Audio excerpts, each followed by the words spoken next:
Okay, we'll start without wasting time. So most of you are aware that Library has organized this evening teaching programs. Two of our other Geshes, they teach in Tibetan. I'm also tempted to teach in Tibetan, but to benefit some who wants to listen in English. And since I speak broken English, so I thought it may be useful to speak in English. But in English, it's really not easy to, because the language is different, the cultural background is different, so it is not so easy to explain everything. I mean, even if you try, yes, you'll get some idea, but so if the teaching is given in Tibetan itself, it has its own flavor. Anyway, so the text that we are reading, they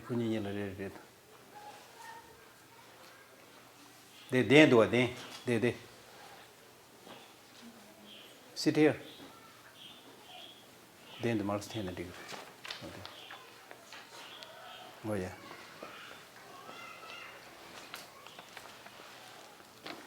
So this text that I am reading today, or we are reading together, is a kind of conversation between Atisha and his foremost disciple, Dumtamba.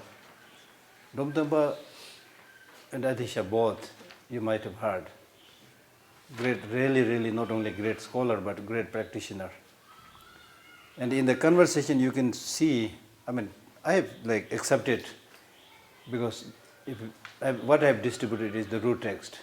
And to explain this root text, I have worked for some time to take out some of the relevant parts from a bigger book, which is really the conversation between Atisha and Dumtamba. It's really interesting, because both of them are highly learned. And even Atisha refers to Dumtamba, Cheresik. Again and again he says, you Cheresik, So the conversation they are having was not just ordinary conversation, but full of experiences. There's a tremendous amount of richness there. So therefore, I thought I will attempt to discuss this a little bit with you to collect merit for myself and also to help you get a little bit of familiarity with this text. Because there are so many precious Tibetan texts, we hardly even forget about reading and trying to understand. We hardly even know their presence. So that is kind of tragedy.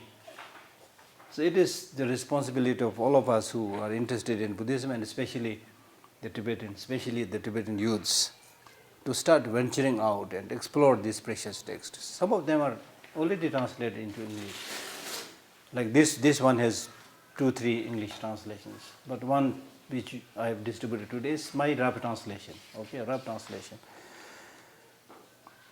So the text starts by saying, Bodhisattva Garland of Gem. Garland of Gem. Garland of Gem. If you have a garland of gem, you will proudly show it off. See, this is made of diamond or gold, whatever. So this teaching that we are reading today is really a precious garland.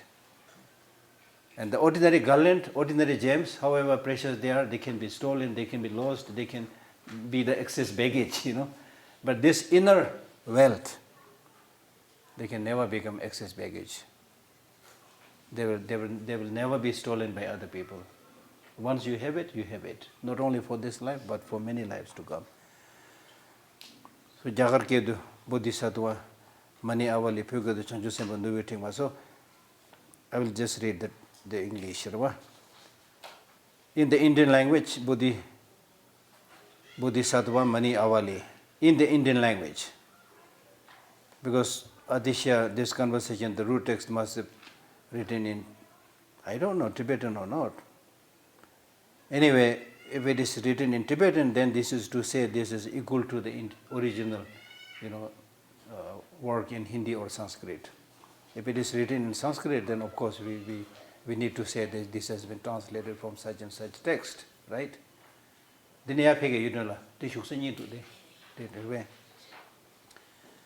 Okay. So in the Tibetan language, Changchu Sembe Nurvu Tingwa, Changchu Sembe Nurvu Tingwa. So Changju Sembe Nurwetingwa, Tukje Chembola Chaksalo, homage to the great compassion. Now the text starts by saying homage to the great compassion. The text does not pay homage to Avalokiteshvara or Buddha or Manjushri, but Manjushri becomes great because of his wisdom. Avalokiteshvara is great because of his compassion. So in order to convey this message, he pays homage to great compassion. Now great compassion, compassion in general is a wish to remove sufferings of all sentient beings. Great compassion, it's called great because it talks about removing the sufferings of all sentient beings, not just the Tibetans or not the Chinese or all sentient beings, including the insects. Homage to great compassion. Chaksalo, Tibetan word chaksalo. This has been loosely translated as paying homage or bow down. So Tibetan word chak, salwa, there's two words. Chak means to sweep, kinying chawa, to sweep the dust. So here in this case, the dust is inner dust. Anger, jealousy, hatred, these are really garbage, dust. Empty yourself of this dust inside yourself. Then salva means to seek. It's good that you swept clean of all the negative things, which is like a dust within yourself, but you also need to get something. Sal means to get. To get what? To get all the good qualities like loving kindness, compassion. Enrich yourself with all these great qualities. Salva. The Yakushudwa meaning salva. One, clean all the inner negative emotions. At the same time, seek all the positive qualities like loving kindness, compassion, and so forth. Great compassion. The Buddha himself, in one of his sutras, he says, if you have one practice, if you have one quality, one practice in the palm of your hand, you have all the practices. You have all the qualities. And what is that quality? Compassion. What is that quality? Compassion. I mean, we are going to read this whole text. There are so many things that we need to, remember and hopefully practice one day. But then just from the start, when we talk about compassion, imagine if you have this compassion, just one quality. If you have one quality like compassion, imagine. And therefore the Buddha, in one of his sutra, he says, if you have one quality in the palm of your hand, you have all the qualities. And what is that quality? Great compassion. As I already explained, great compassion means a wish to remove sufferings of all sentient beings. Now imagine if you genuinely have such a compassion, can you exploit others? No. Can you torture others? Can you cheat others? Can you bully others? Can you deceive others? All of these negative activities will automatically cease if you have one quality. That's the meaning. So that also shows the problem with us is we talk about many qualities, but we don't have even one. That's the implication. So that is also a great reminder to say that it is very good to talk about many qualities, but if you have one quality, you will excel. If you read, for example, the text is like Nagarjuna's letter to his friend, Ratanavali, or Sharing, letter to his friend, or Precious Garland. For example, in the Precious Garland, Nagarjuna gives a very lengthy discourse to his friend king, saying you need to do this, you need to do this, you need to do this, almost the whole teaching, including something like secular ethics. Then in the end, he summarizes by saying that, okay, you great king, you're a very busy man. So I don't think you can practice all of this. And in fact, all these teachings that I have given you, not only you will be able to practice, but even the monks who live in seclusion, isolation, they will also not be able to practice.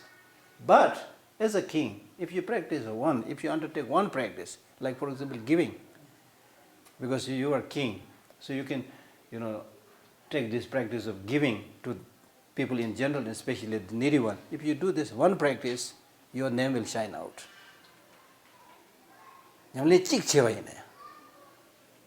Redwa is very powerful. Compassion or giving, whatever. There are so many. good qualities we need to practice. But out of this many, even if you are sincere and able to practice one, you will really shine out. Oh, this girl, this boy, this man is very generous. It's my sponsor, Lhakdor things on. Right? So that's what he's saying. I pay homage to great compassion. I pay homage to great compassion. And these days people pay homage to money, dollar. So the focus is different.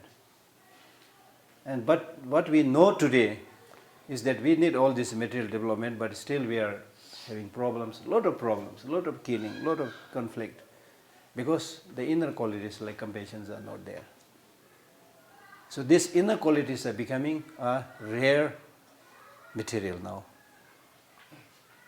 Because the external things you can see the mobile phone, you can see the gold, you can see the silver. So therefore you want to cherish them, you want to own them. Inner qualities you can't see. Anything that we can't see, we tend to forget. Even your friends, when they are not with you, you tend to forget, you see. This is a human habit, human tendency.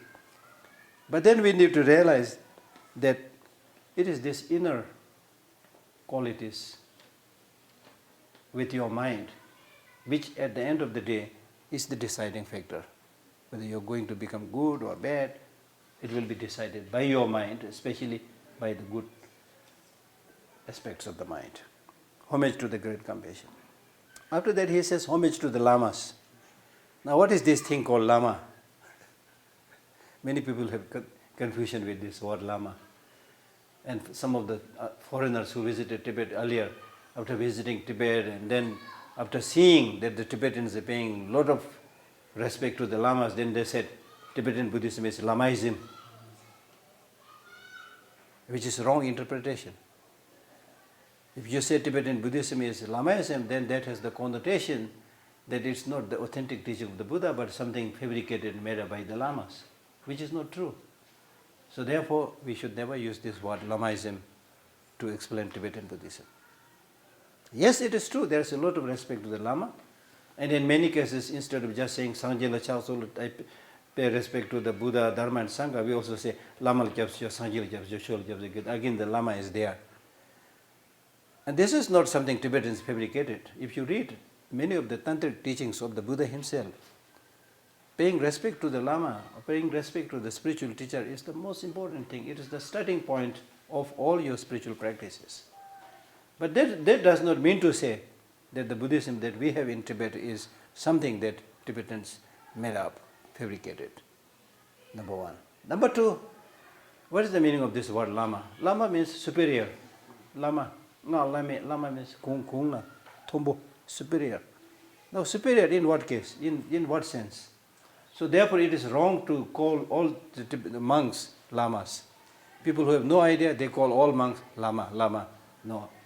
Lama means superior. Now superior in two cases. One, if somebody is recognized as reincarnation of somebody, then whether that may be the genuine reincarnation or not, that's a different matter.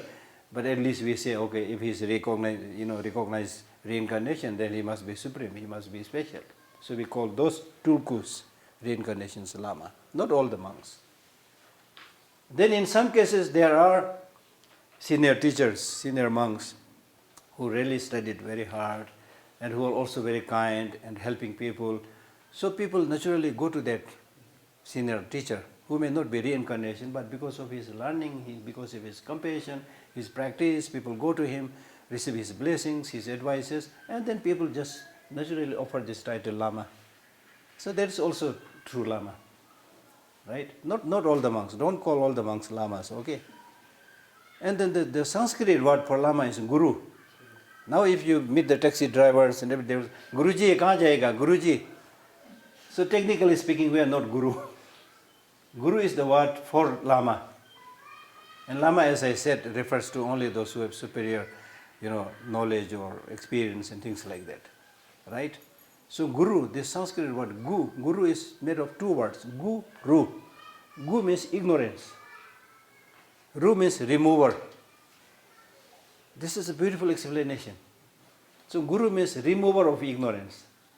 remover of ignorance. Now if you settle down and think carefully about this meaning of remover of ignorance, there's a very profound meaning there. So Lama or the teacher is not so much just sharing the knowledge, but that the genuine Lama and teacher should be somebody who is able to really help that student identify his own inner potential and thereby remove ignorance within that person. Remover of ignorance, whatever faults like ignorances or other negative emotions are there, the Lama's duty is to show that, and so that the practitioner or the student is able to remove those negative emotions within oneself. It's not so much just giving, a remover of ignorance. So that has the connotation of empowering that person. Not just giving blessing, but empowering that person, letting that person recognize his or her capacity and ability, and as well as also the faults and shortcomings, and removing those shortcomings. Guru. So Guru also has the meaning of somebody who is heavy in the sense of heavy with knowledge. Heavy with knowledge. Means a Lama is somebody who really has a lot of knowledge. So the teachers like Atisha, he became very famous. He was a great teacher. Although he was among the last, Indian scholars visiting Tibet. And when in India itself, Buddhism was really degenerating, and there were only few monks, even in his monastery, Otantapuri and Vikramshila, they were like countable monks. It was degenerating, okay? But he was somebody who had this great scholarship and also so much devotion to his teacher, Lama Selingpa. He nearly died traveling by the sea for several months to get this teaching from Lama Selingpa, Suwantipa, now in Indonesia. So Lama Lachakzolo, this is a profound meaning, because if you want to get any really, really good experiential knowledge, teaching, education, you need to have a qualified teacher to guide you. There's the meaning. Even in ordinary life, if you want to study carpentry, you need a teacher. Even those things where we can really see by ourselves, there also you need a teacher. Now when we talk about Dharma practice, we are talking about those inner qualities which is invisible. We are also talking about how to, fare well to our journey in the next many lives to come. So there the teacher should be really somebody who has this complete experience and proper knowledge, and most importantly, compassion. So therefore, the more the Lama is important, the more the Lama also has the responsibility, and on our part also it is important to properly find the right teacher, the right Lama. Because these days, to become teacher also has become a business. You see? Right? So many will come and say, okay, I'll teach you, I'm great Lama, you listen to me, you come with all these offerings and whatever, things like that. It has also become a business. So therefore, the more precious you regard something, the more you need to analyze it before buying it. Just like, for example, if you are going to buy a gold chain, you need to really make sure, test it in many ways to make sure this is real gold or false gold. So similarly with the teacher also, as he always suggests, just by listening to somebody, that person doesn't become your teacher. For example, I'm giving these talks. I'm not going to become your teacher. So don't listen to teaching with that kind of perception. Of course, you should have a positive motivation. That must be there. Even if I give you a cup of tea, you should have a positive motivation. So similarly, you should have a positive motivation, but you don't have to accept somebody as your teacher because you have received a teaching from that person. Listen to that person as a lecture. Then if you got benefited, just say thank you. As far as if you want to make somebody as teacher, then take time, judge his personal qualification, his compassion and many things. Again also, don't be too greedy. You won't find a perfect teacher. You won't find a Buddha as your teacher. Okay? But at least your teacher should be somebody who really has a lot of compassion and who has knowledge to share and who is ready to help you in your study. So the 2-3 qualities are very, very important. So take time, don't rush just like a dog rushing to a piece of meat. Take time. So why now this question, why one pays homage to, this is primarily at the asking of Dromtompa. So he pays homage to the Lama by saying, and then he talks to Atisha by saying, right now luckily you the omniscient one, meaning Atisha, you are here. So because you are here, you are omniscient, you know so many things, so therefore I can clear all my doubts. I can ask you questions about my practices and clear out all my doubts. Now because of our fortune and many other situations and circumstances, if you leave this world and go away, then we will not find somebody to ask these questions. Look at the concern, the sense of responsibility. Like His Holiness Dalai Lama, when he is gone, imagine. Right now, even when he is giving teaching, not many of us show attention, we may not show that seriousness, you see. Now when such a great teacher goes away, then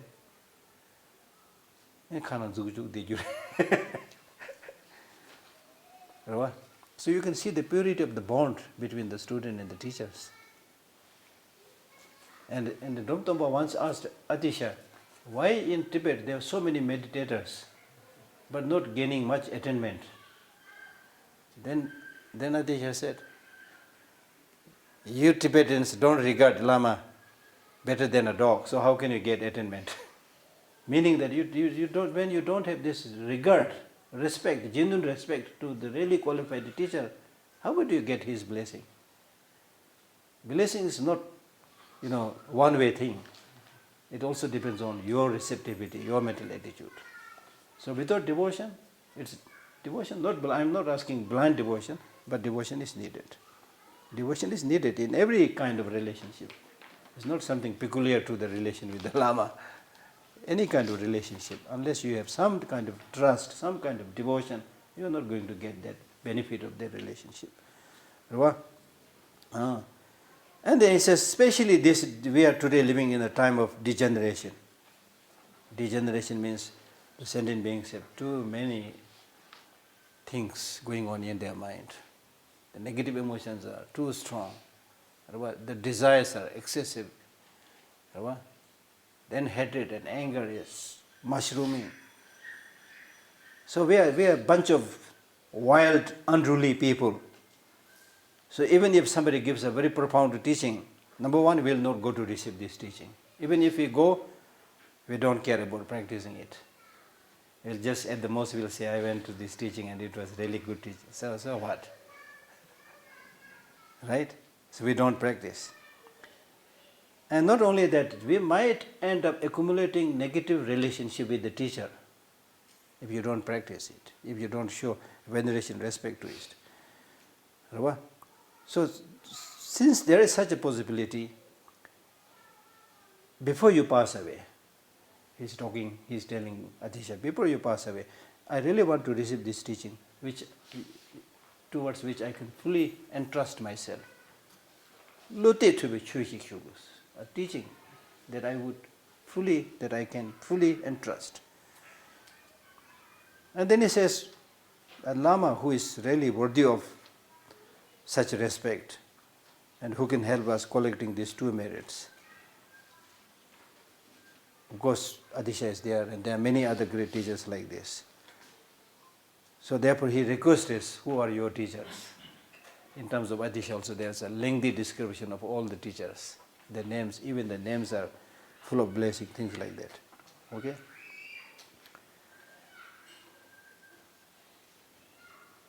So in short, I'm not going to the details. In short, he's saying that kindly, please give me this key of Dharma, the key of Dharma teaching, which is the source of temporary well-being and long-term happiness. Give me this key. That means the essence of the Dharma teaching. I am fortunate that still you are here. Please remove my doubts. Because in the future, because of the time of degeneration and so forth, then unruly nature of the sentient beings, it will be difficult. So please give me this teaching where I can wholeheartedly trust. So this is the first section, which is the section where Atisha makes this request. And this is answered by Atisha by saying, yes, you are right. If you recount the names of all these great teachers who, lavishly offers this precious Dharma teaching, if you recount their names, all your obscurations will cease. So therefore it is important to recount the names of the teachers. Now, for example, in our own case, honestly speaking, from how many teachers you have received the teaching? Do you know the names? Maybe we have already forgotten. But at one point of time, I think I received some teaching from somebody. See, that shows that you are not so grateful or not cherishing these teachers very much. Jeru, alamsa. Michi ko kala himuji tena. Mi yaga jinda thingra wa tesri. Ado jesare. Topsa wa da jesare sama. Topyor. Therefore, it is important to remember the names of the great teachers from whom you received the teaching. And then he says, Atisha says, in my own case also, my mind is rich. My mind is soaked, full of precious Dharma teachings. And all these precious teachings comes from some other person. Chonam Tamji Lungjing, all come from some other authorities. It all comes through successive transmission, directly, indirectly. So these precious teachings, if you just pay attention and listen to it, just by listening to it, you will get that happiness and satisfaction. So therefore, I will explain a little bit about this. And then Atisha explains about, I think, 150 teachers from whom he received teachings, and 6 their blessing.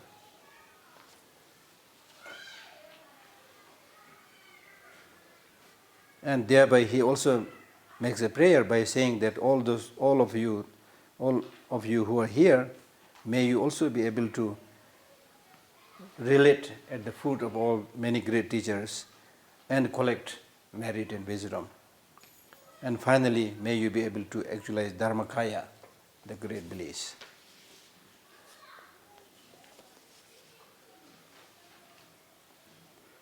And by paying homage and practicing great compassion, may you also actualize the form body. And having said this, then Dhamma says, thank you very much. It's amazing to be able to hear the names of all these great teachers. So in short, I use this one word, one line. I pay homage to the lamas. The duna, lama namla chasalos. When Atisha wrote this other text, Changchu Lamji Doma,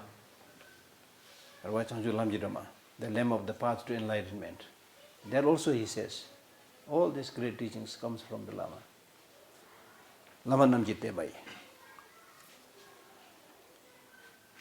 So this completes the first chapter of that dialogue, that discussion. And the next line says, homage to the deities of devotion. Homage to the deities of devotion. It's not only Lama, but there are also deities. It may be Avalokiteshvara, it may be Manjushri, it may be Vajrapani. There are many deities, okay? Bodhisattvas or deities, in whose relationship you will also get their blessing, their encouragement. So that is also important. But as far as relating to a special deity is concerned, there are so many deities. How can I make a connection? That is the question, you see. And there is a saying that,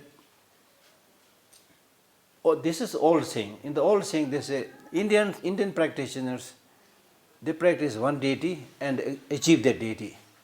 The Tibetans practice hundreds of deities and not achieve even one. But today the situation is, in India they say, karoron ka devta. In terms of these so-called deities, they have like several millions in India. So we also have a lot of deities. Millions I don't know, but we also have deities. Right? So in this case, especially in the lineage of this Kadampa tradition, he wants to make sure, since there are so many deities, which deities I should relate to in my Dharma practice. When I say I pay homage to the deities, which are the deities? So this chapter is a chapter where Atisha, in response to the question asked by Domtomba, Atisha tells him, or through their conversation, identifies 4 deities as very important deities. Kadam Hlahi. In the pure Kadampa practice, there are Hlahi, Chusum, Hlaju Dundin. So he talks about the Hlahi. And why we need this deity? He says, in this time of degeneration, there are many interruptions. It may be interruptions from evil forces. It may be interruptions due to distraction. Many interruptions. It may be interruption even from mobile phone. Many interruptions. The interruptions from evil forces come in many ways. In many ways. And therefore, and also it is difficult to find a deity which will really give you that blessing. It's also not easy to find a deity which really gives you the attainment, accomplishment. And not only that, in relation to some so-called deities, not only you will get attainment, but even your attainment will be taken away by them.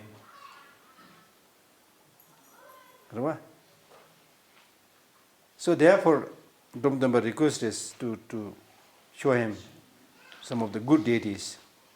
And then this is answered by Atisha by saying that please listen to me, you the one who is so intended to know about these things. Then he says, these are the 4 deities. Number 1, Shakyamuni, Buddha Shakyamuni. Not all the Buddhas, but Buddha Shakyamuni is your one deity. Then second, Avalokiteshvara, Kadam Hlahi. And third, Achala, Miyongun, Achala. 4th, Tara.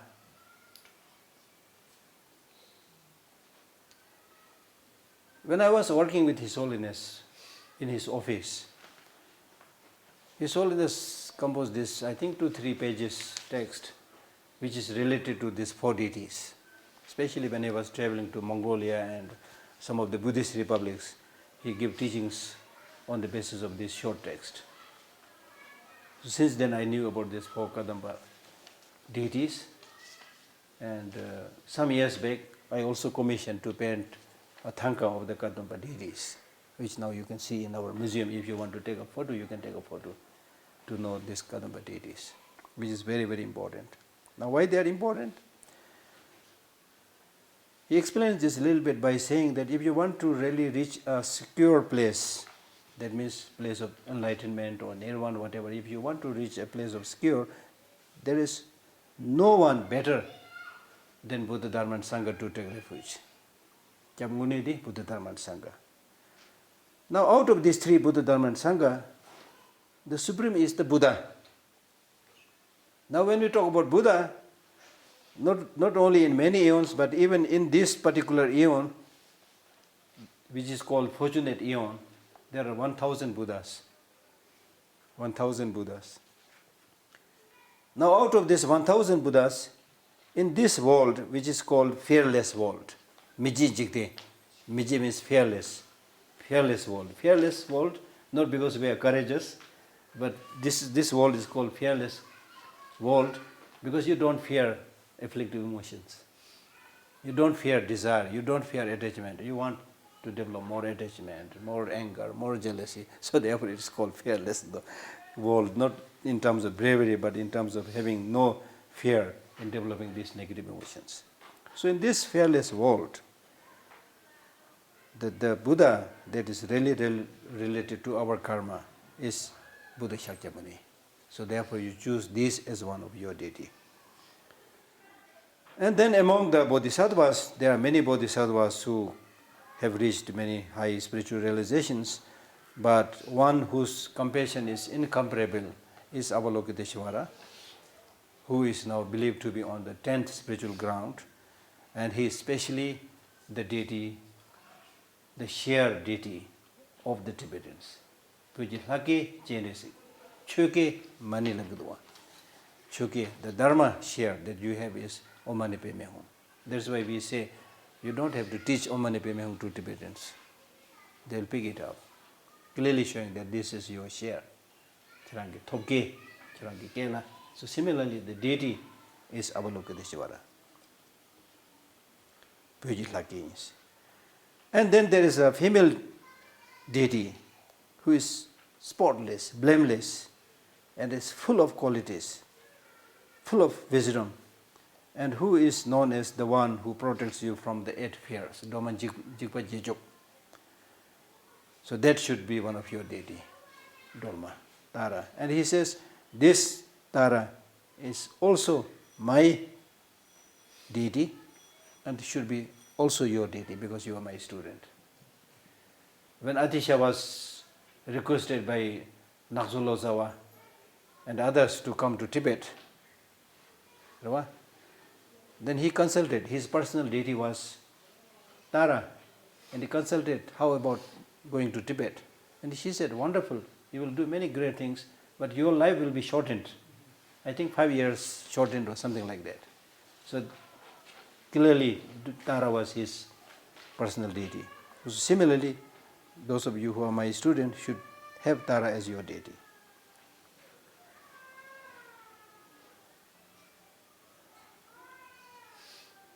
And then he says, in order to choose these deities, you need to be careful. Because he says there are also those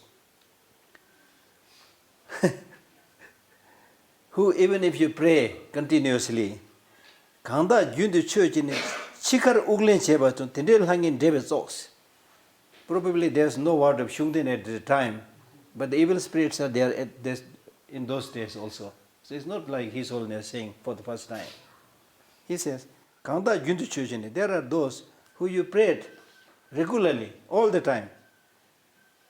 But Chikar Uglen but at the time when you're about to die, they'll take your life. Chikar Uglen Chebatung. Tindel Hangin Dreveso. Such bad spirits are worse than the ghost. Tindel Hangin Dreles Ogres. Chundun the Dumbares. It's better that you stop such things quickly, because those kind of pseudo, deities will take you to the lower realm, lower birth. And the one that really is reliable and gives you attainment all the time, and which is said to be born from Buddha's own body, is Akshobhya. I don't know how popular in tantric practice. Yes, it is very much there. Rava Miyowa, Towa Miyowa. In Japan, it is very popular. In many monasteries, you will see the image of Towa Miyowa. I think we have one statue, probably brought from Tibet, in the museum, Towa Miyowa. So that should be one of your deity.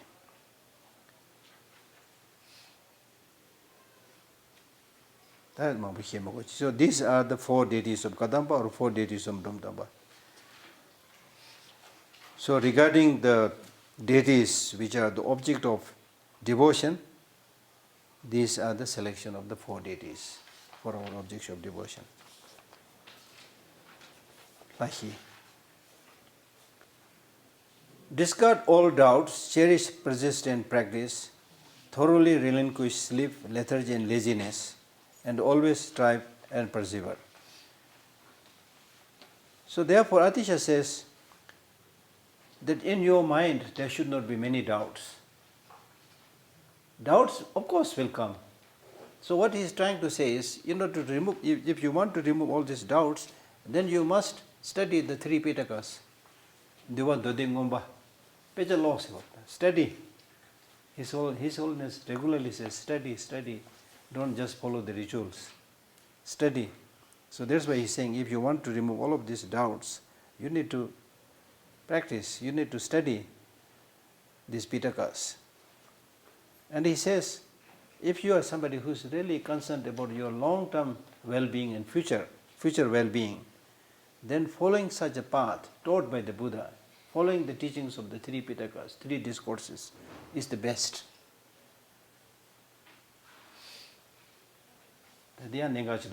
This is, I think, a crucial point, because for many of us, there are so many things to do in the world.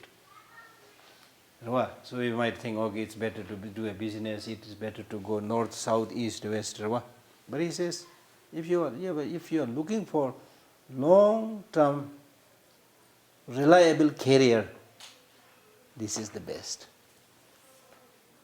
Because it talks about how to build strong inner resources, including morality, concentration, wisdom, and so forth.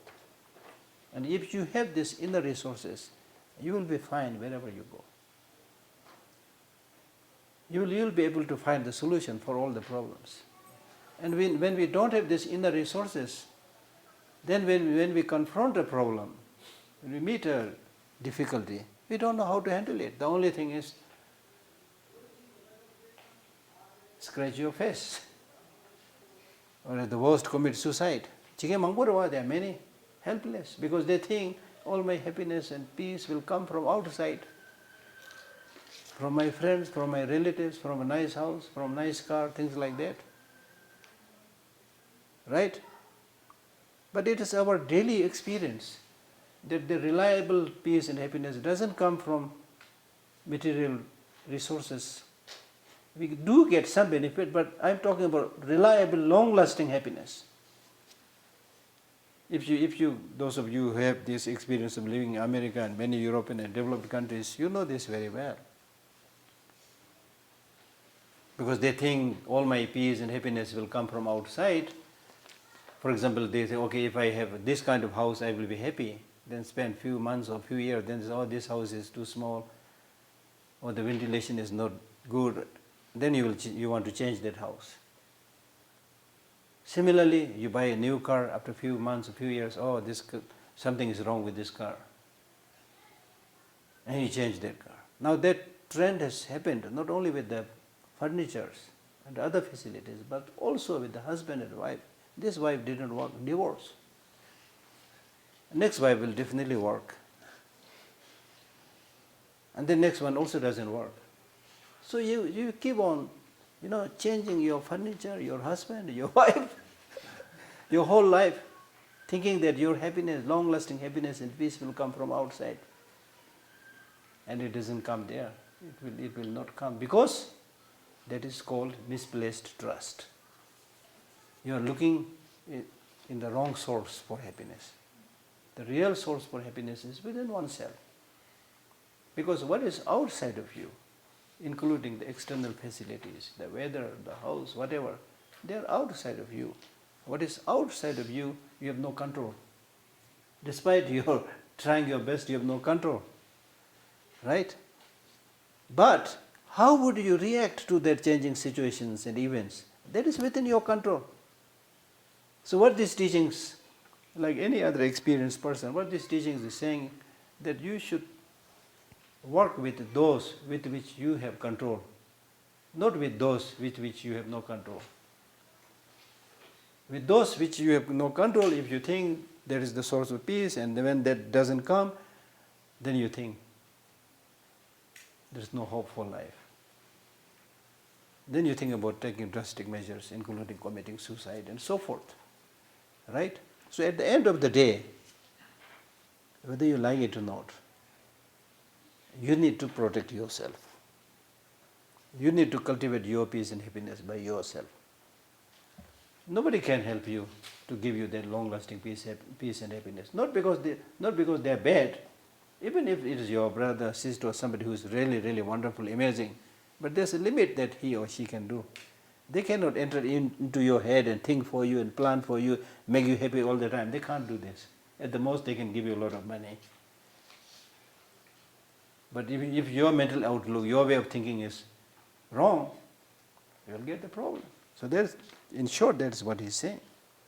That's why he's saying that if you want that long term peace and happiness, then you need to understand the meaning of this great teachings taught by the Buddha and clarify your doubts. All of your doubts will be clarified if you understand few things. But if your mind is full of doubt, especially unnecessary doubt, then it's difficult to achieve enlightenment. Enlightenment is possible through one-pointed concentration. Concentration, as we say, is the source of success both for peace and for war. It's not only something said in Buddhism, right? So concentration is very, very important. Concentration in general, and especially concentrating for one's long-term well-being, is very, very important. So therefore give up all doubts. And that doubt will be removed. That you can remove that doubt by questioning, not by praying, by questioning. The more you ask question, the more you get answer. The more you get answer, the more doubts will disappear. That's what I'm saying. Now in order to do that, you should not be lazy. If you are lazy, as one of the Buddhist teaching says, that person who has one laziness will not have even one quality. That's not true, but that is to show that if you are lethargic and lazy, you can't achieve anything. Fails. And then the drawback of being lazy is your long-term course, your long-term happiness will be lost. Because temporarily you are attached to sleeping, remaining lethargic. How can you achieve those things? So therefore he says, think carefully about this point. If you really want a long-lasting happiness, fulfill your long-term so-called career, then think about this very carefully.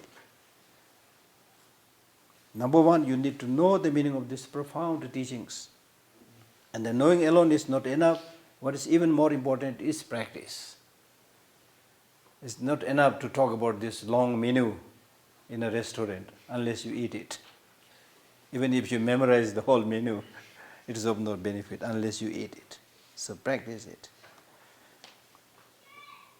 And then Domtaba asked him, since you have taught many profound teachings, therefore I am now able to see all these teachings are basically of one test, meaning that they all are condensed in these three discourses. A set of discourses on monastic discipline, on wisdom, on concentration. So this is the wonderful teaching that you gave and the deities gave. So therefore, I will summarize what you taught by saying, so this is the summary, discard all doubts.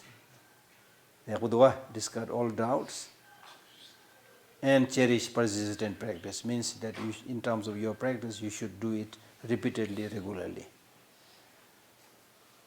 So that's all. He makes it very simple.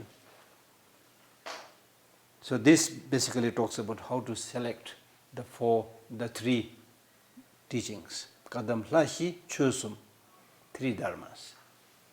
Diva Dodi Ngomba. Kadam Hlachu Dune, the one who does the pure practice of Kadamba, has to select these four deities and the three teachings, Dodi Diva Ngomba.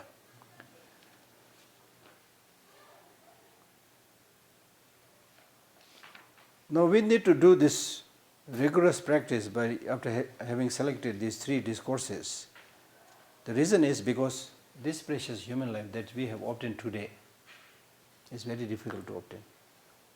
Don't take it for granted. Don't think that the human beings who will die will be born as human beings again. Dogs that dies will be born as dog again. In Buddhism, what you will be in the future depends upon your karma. So there's no guarantee that you will be born as a human being. Even if you are born as a human being, there's no guarantee you will meet the Dharma teaching and so forth. So he says, this precious human life is very difficult to find, and meeting with this teaching of the Buddha is extremely difficult. So this life, which is very difficult to find, we have found one, but it is impermanent. The life is ebbing out, day and night. It's not stopping.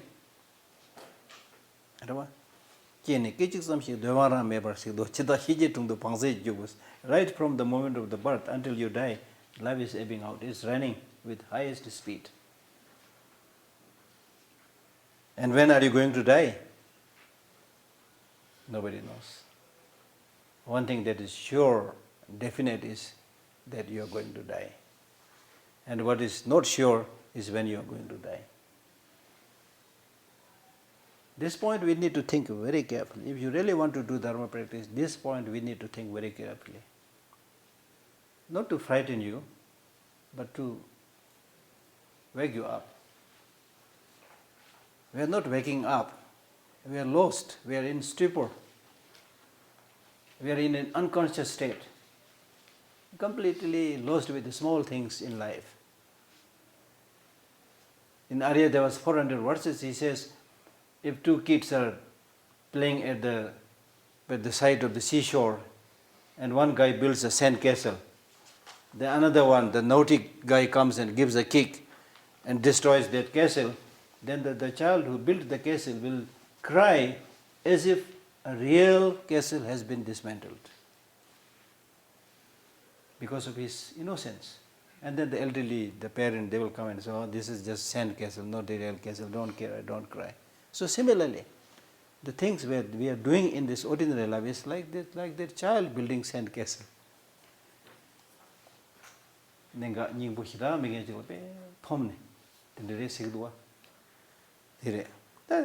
So when you are so absorbed and lost in these petty small things, not realizing how long you are going to live, and the need to do many important things which only human beings can do, then that's a great tragedy, great loss. It makes sense, right? It's not talking about whether you are going to achieve enlightenment or what is future life, but practically, even if we think logically, human life is different than many other lives because we have this amazing capacity, brain, mind, to judge between what is right and what is wrong, to think about long-term well-being, not only of oneself but many other sentient beings. So having such a great potential, if you misuse this or not use this potential, it's a great loss. That is what he's saying. So therefore, it's important to now concentrate and think more about your practice so that you are able to reach that secure place to get that more reliable happiness in this life and for many lives to come. So therefore your sleeping and whiling away your time is meaningless. And one who really thinks about, like for example, many of the destructive, negative things we do in our life is because we don't contemplate on impermanence and death.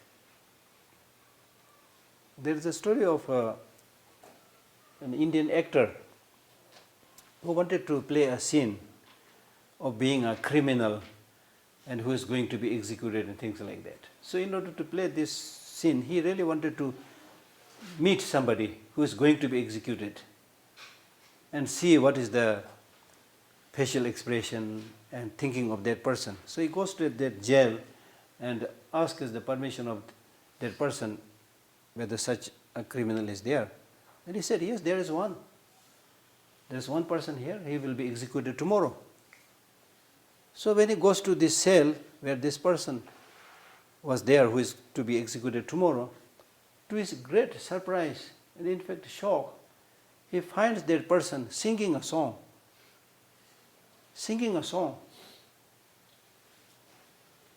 Singing a song. He was said, I can't believe this with my eye. In my actual, shooting and play, if I do such a thing, they will kick me out.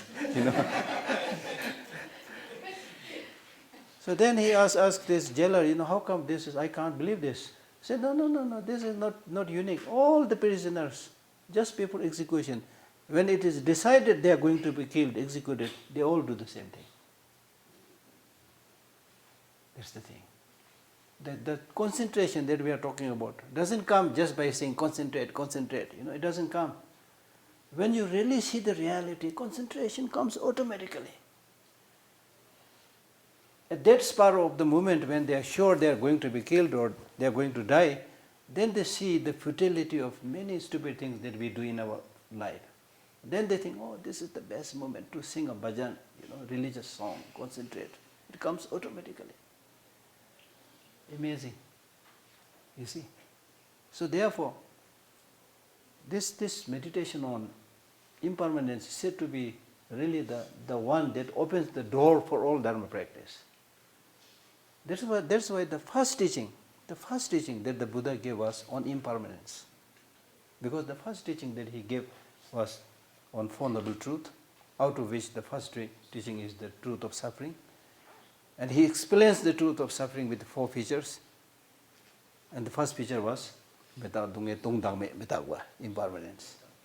Now impermanence is also especially your impermanence, your nature of death. Not just whether the tree is impermanent, the rock is impermanent. You can also always, explore those, but that is not so relevant. What is relevant is in your own case, since you are going to die, that's 100% sure. Now when you are going to die, not so sure. Depending upon your age, you can fathom out when you are going to die a little bit. But the problem with us is we all know we are going to die one day. Especially when the question is asked. We all know we are going to die one day. But the problem is everybody thinks, I'm not going to die today. And then tomorrow comes, I'm not going to die today. Even if you ask this question to a very old person, like 99 years old or something, are you going to die? He said, yes, I'm very old, I'm going to die. Are you going to die today? Today, maybe not. That's called Tangzin. Tangzin is same. Very different. So this, for me, I'm not saying I'm a great practitioner or anything like that. What I'm saying is this, I see the importance of this practice. Because when we talk about suffering, impermanence, these teachings are given not to make our life miserable. And then the Buddha and many great Buddhist teachers, they say suffering is introduction to happiness. Somebody, a journalist, went to Bhutan and he asked one Bhutanese, why you Bhutanese are so happy? Then this Bhutanese guy said, because we always meditate on suffering. It really looks like paradoxical. But if you really understand the reality, nothing else is left but to smile, to be happy. And look at the beggars. People who are rich, who have, in the higher social strata, have money and things like that.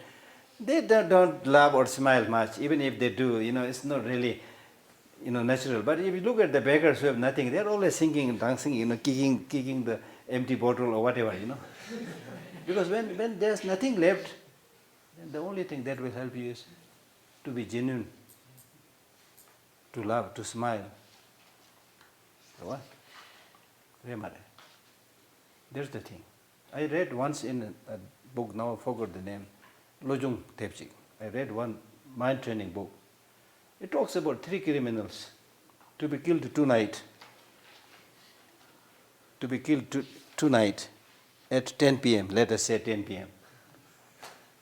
So now they have, like right now it is nearly 6. What? So only 4 hours there. What? So these 3 criminals who will be killed at 10, they have only 4 hours. So during this remaining 4 hours, how they should behave? Engage in corruption?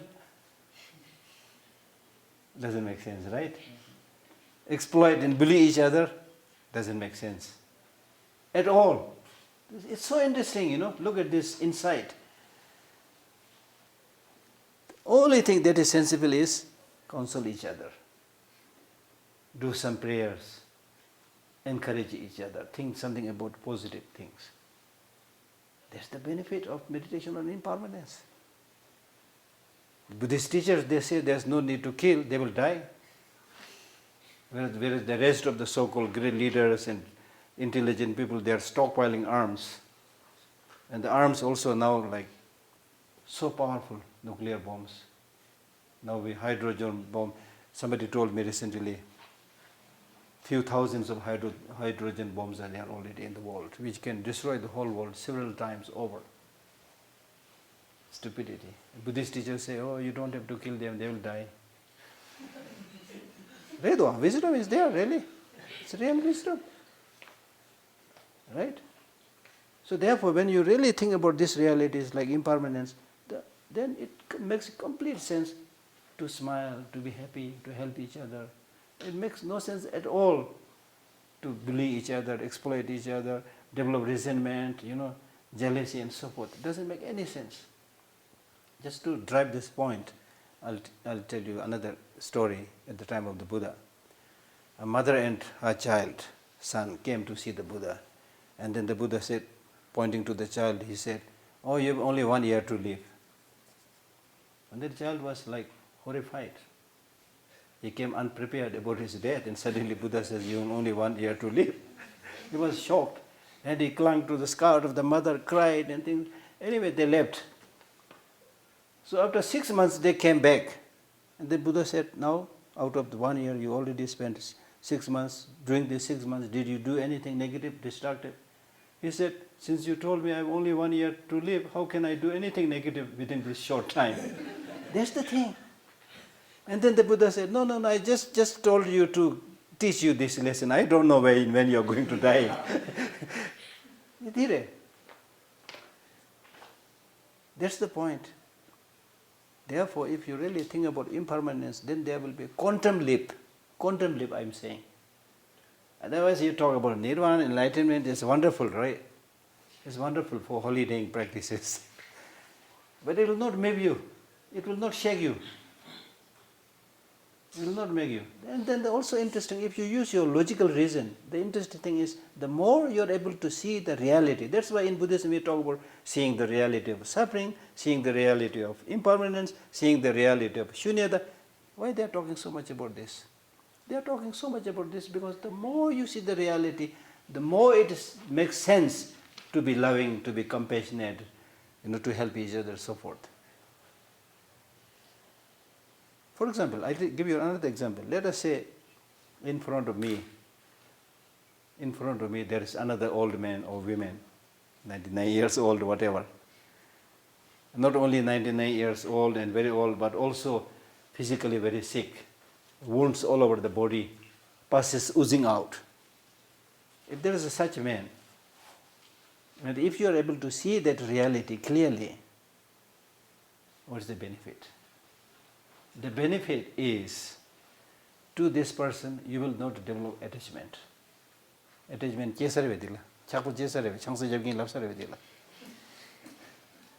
will anybody come forward and say, oh, this old man with a wound all the body, I want to marry him? Will anybody say things like that? No. Similarly, will you develop hatred to this person? No. You will instead develop some kind of sympathy, some kind of compassion. Oh, poor thing, old man, we should help him, The more you see the reality, the more these positive emotions come.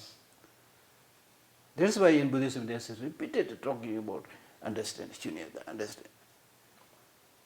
It's not talking about just doing some dry, intellectual game, philosophical game. The reason is, the more you see the reality, the more it will help you, more it makes sense to develop these positive qualities. That's the reason. Oh, dear. So think about the preciousness of human life, how difficult it is, but luckily you found one, but it's going out very soon. Very soon you are going to die. So when you die, what you are going to take? You can't even take your plastic card. There's no machine installed, ATM machine installed in the other side of the world. So what are you going to take? I'm trying to simplify, things like that.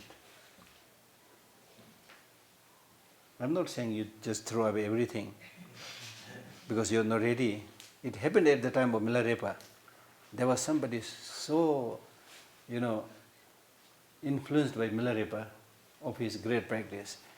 And he said, oh, he's such a great practitioner. He has nothing. He, renounced everything. So I must imitate like him. So he also threw everything, all his possessions he gave and threw away and become beggar overnight like Milarepa. After a few days he started suffering because his mind was not ready. Then he said, Milarepa the Khorang Pangwa Cheva Ngaya Pangusus. And he said, this is Milarepa, not only he became beggar, he made me a beggar. So it's not saying just stupidly, throw away everything. But it means removing that mental clinging. Removing that mental clinging. The patient call me Hidam Bardam Shene. Hidam Bardam Sigdo Angzo, Pugenala. Hina Lugumar Tam, then Dungdua. That depends on Tangushina. And if you look carefully, so many things to say. There's countless problems that we are facing today. Environmental degradation, pollution of water, air, everything is because of greed. I want.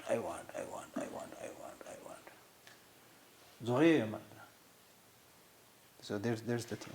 That's what he's saying. So give up too much sleeping, remaining lazy.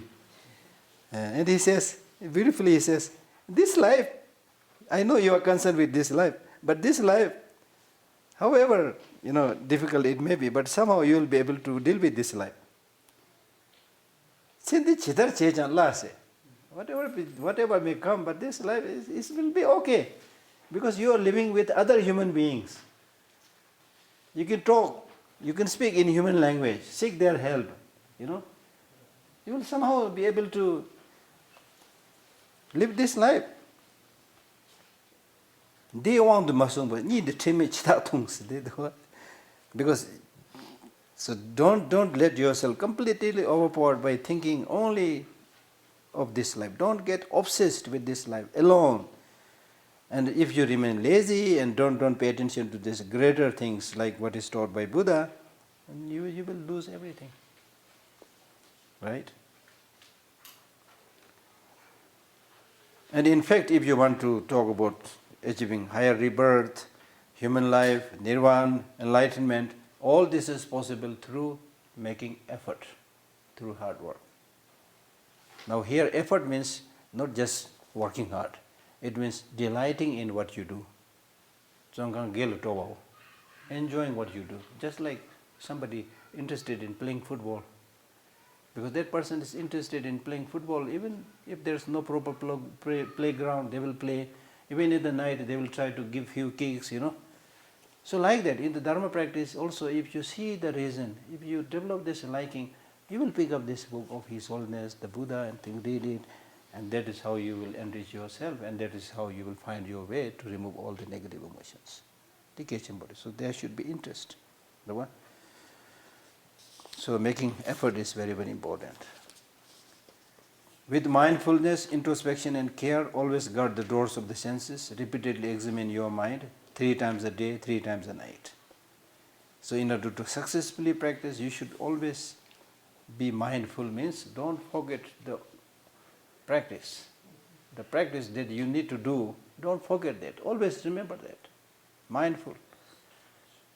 And at the same time, introspection means see whether the mind is focusing on the practice or not, whether the mind is wandering away or not. So in Buddhism, the most important thing is controlling the mind.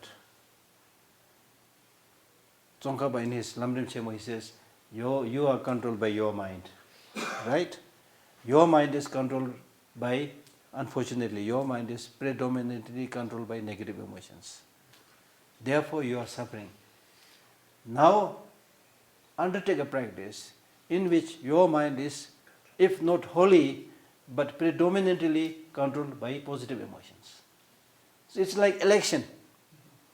There is this party of negative emotion, party of positive emotion. So far, unfortunately, the negative party, the party of negative emotion, won landslide majority. So the self-cherishing attitude and self-grasping ignorance the two bosses of the negative emotion party, they already captured the headquarters of a mind. So ignorance is here, self-cherishing attitude is here, and from the positive emotion nobody is challenging, so they are stretching their leg and relaxing and sipping nice cup of coffee and sitting there. That's the problem. That's really the problem. So therefore now when we talk about meditation and Dharma practice, it means get habituated with the positive emotions. Empower compassion, empower wisdom, empower loving kindness, enthrone them, dethrone the negative emotions, ignorance, self-cherishing attitude, dethrone them. That's what we are saying. That's what we are saying. So for that, you need to remember your practice. You need to always be watchful and heedful, care or heedful. Heedful means be very careful about your practices, developing the positive emotions. And always guard the doors means the gateways of the senses. And this is particularly important in today's world, because our senses are running wild. The eye wants to see something, the ear wants to listen something. Now you see many young people going on the road, both the ears are plugged by the phone with whatever attached to, obsessed with the songs and things like that. And then taste, because of our obsession with the taste, so many restaurants are coming up. People make so many different types of food, mixing two different things, and they say this is this, this is that. Stupid as we are, we all go, oh, very nice. Because we are obsessed. And all these big malls that you see around are a result of our demand. The malls exactly show the same thing, the color television for seeing, then cloth for touching, restaurant for tasting, then the CD, DVD songs for listening.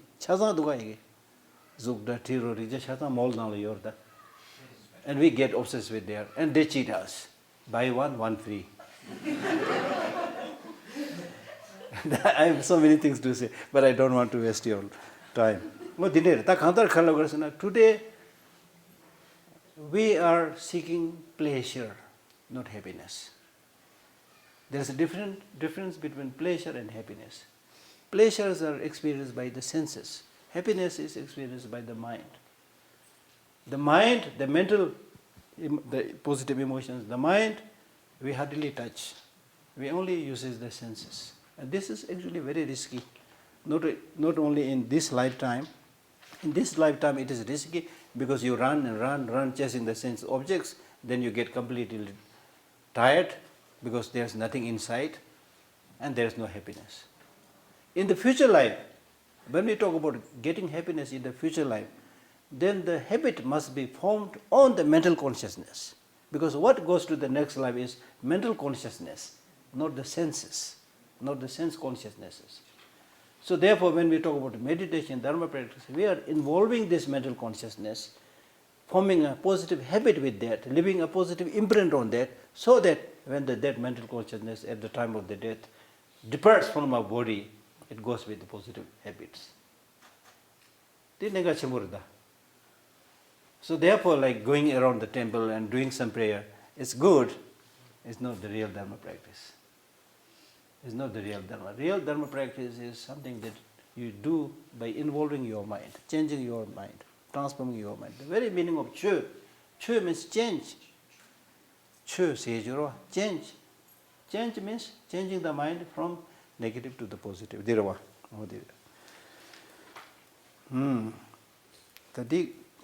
We can do a lot of talking on this, restraining the senses.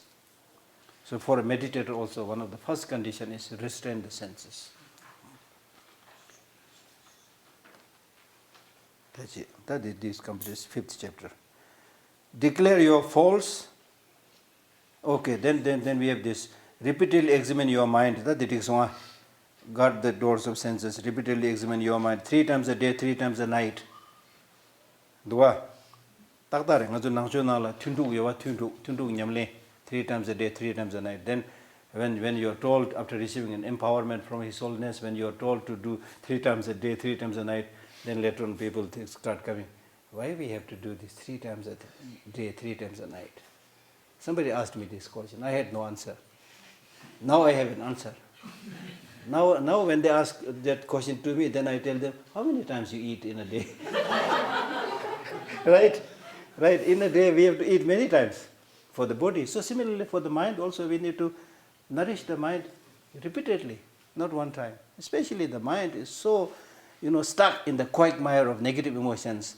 So therefore you really need to make attempt to pull that mind from that quagmire of negative emotions. For that you need to do that practice repeatedly. 3 times a day, 3 times a night, meaning as much as possible. Declare your faults, do not find others' mistake. Conceal your qualities and reveal those of the others. This is quite clear. Declare your faults. If you want to talk about fault, then talk about the faults, your own fault, your own weaknesses. Try to reduce that. Talk about that. It's not your job, not your duty to talk about the faults of other people. Right? We are very fond of highlighting the faults of others, not our own. We get very pleased and happy when somebody says a little bit good thing about you. Your eyebrows also raise up, So the Tibetan, there's a Tibetan saying, that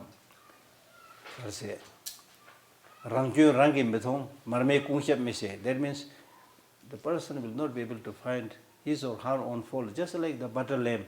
The butter lamp, when you burn the butter lamp, it gives light all over, but underneath it's dark. So we are like that, butter lamp. You remain dark, you talk about other people, but yourself, do not find others' faults. Conceal your qualities. Then, about your qualities, let others talk about your achievement. Let others talk about your good things. Don't talk about your good things to others.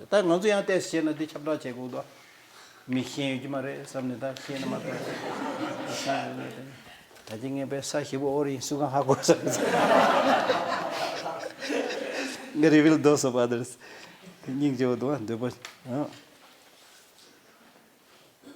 Okay. Give up wealth and respect, and forever give up arrogance and fame. Have less desire and be content, and repay deeds of kindness. Give up wealth and respect. Give up wealth and respect. Of course, you cannot give up wealth like that without thinking, as I already mentioned. Give up wealth means give up craving to wealth, and give up expecting respect. The name and fame and the respect is really like climbing a branchless, dry, tall tree. The higher you climb, the greater is the risk to fall down. In the beginning we run for respect. Then later on, look at some of the so-called VIPs. Wherever they go, they are chased by policemen, You can't really. And how Lady Diana died, we all remember. You see, she was quite famous. Then the press people and photographers, they were chasing, and she had a car accident and she died. There are many cases like that. And ordinary people, when you want to sleep, sleep peacefully. When you want to go, nobody is chasing, nobody is watching. Total, complete freedom. And more than human being, the birds, they are completely free, except that sometimes they fear some animals, but otherwise they are free. They sit on one branch a little bit and then fly.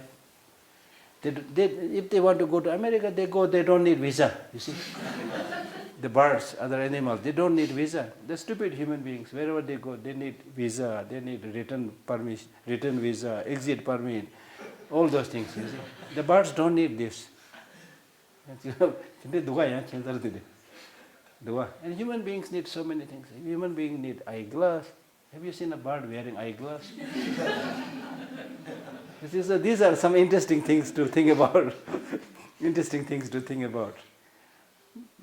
The point that I'm making is, some the chiju mangtan, it's human beings, because of this big brain, instead of using this brain for positive things, end up thinking about manipulating, thinking about so many things. Because of this, then too many thoughts coming up, then as a result you end up doing so many things, and then as a result you get depression, loneliness, low self-esteem, high blood pressure, everything.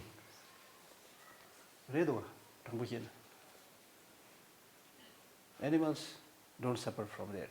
much less. Say all the bad things about the animal just near the dog. Doesn't make any difference to him.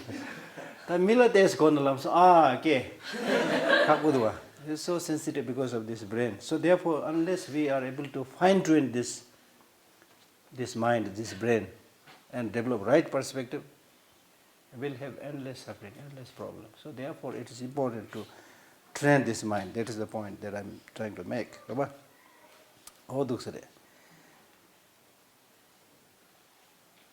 And forever give up arrogance and fame. Arrogance is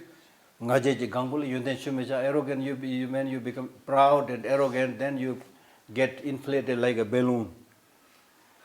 When you are inflated like balloon, try to put some water on it and see whether the water stays on that. It will not stay. So similarly, when you are inflated and arrogant, then there's no room for receiving higher knowledges.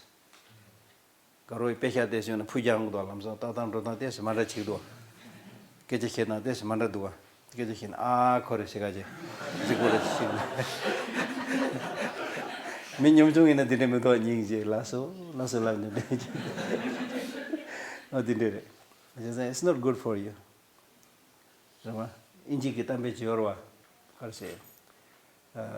Pride goes before a fall. Because when you're arrogant, you go like this, and then you stumble, This is an example. This is a small example, Arrogant and fame. What is the use of fame? If somebody says you are Buddha, you're not going to become Buddha. Somebody says you are a dog, you don't have to bark. Okay? Who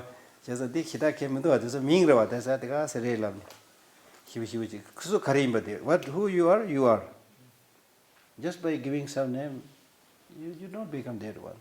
Have less desire. I already spoke about this in relation to the senses. And be content. Contentment is the best wealth.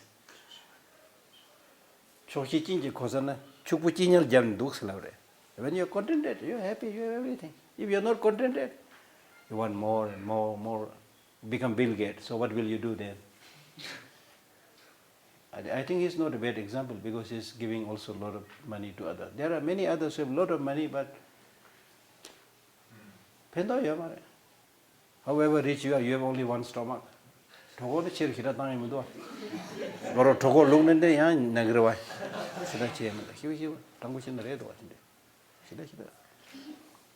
There are many horrible stories I heard about some of the rich people, Horrible. If I tell you one story, there are stories like they are so rich, they have to, because they are rich, they have many friends. False friends mostly. Your purse is jingling with money, you have many friends, right? So they have many friends. Because they have many friends, they have to attend many parties. But as I said, they have only one stomach, they can't eat much. So they go to one party, eat something. For the next party, they don't have space, they go to the toilet, vomit. Go to the sea beach, and then they are like servants or whoever gives you a new towel, you wash your clothes and they throw it. And the next time, use new towel. There's no end to stupidity. Today. And repay deeds of kindness. That's very, very important. Whoever has done something kind, don't forget it. That doesn't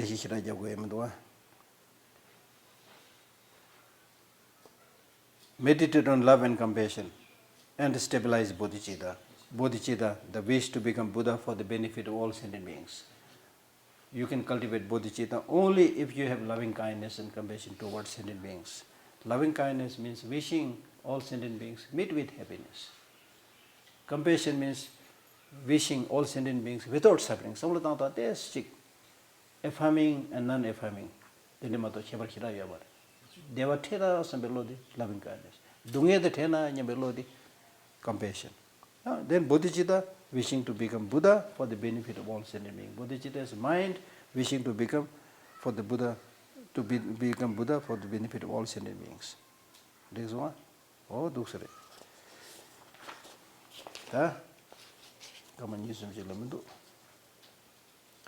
So basically he is saying that you should, repaying the kindness, he is saying that you should remember the kindness of all people. That means all the sentient beings, directly, indirectly, they are helping you. You may or may not recognize it. The breakfast that you eat in the morning, from where it comes from.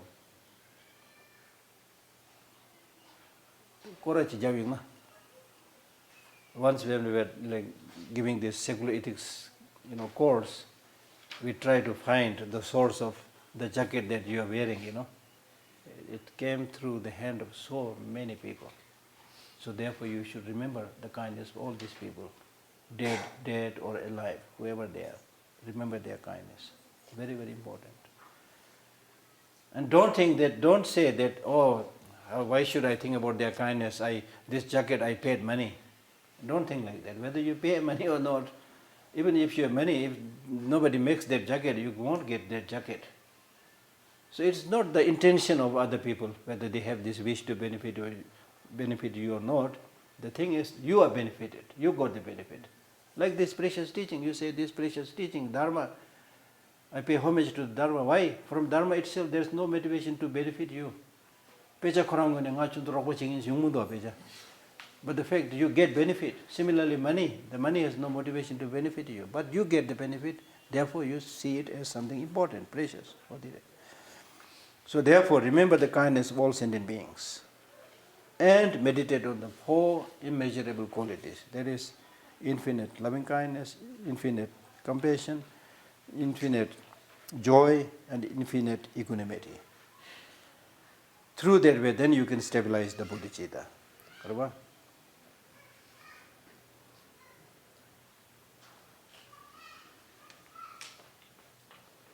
So this is to summarize this chapter, this is basically saying that all the good things, good qualities that you have come through the kindness of other people. All the sufferings and problems that you have is because of your narrow-mindedness, your self-cherishing attitude.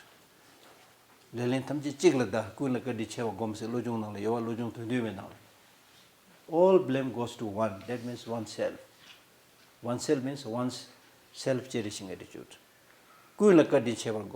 Remember the kindness of all sentient beings. So that is what this text is saying.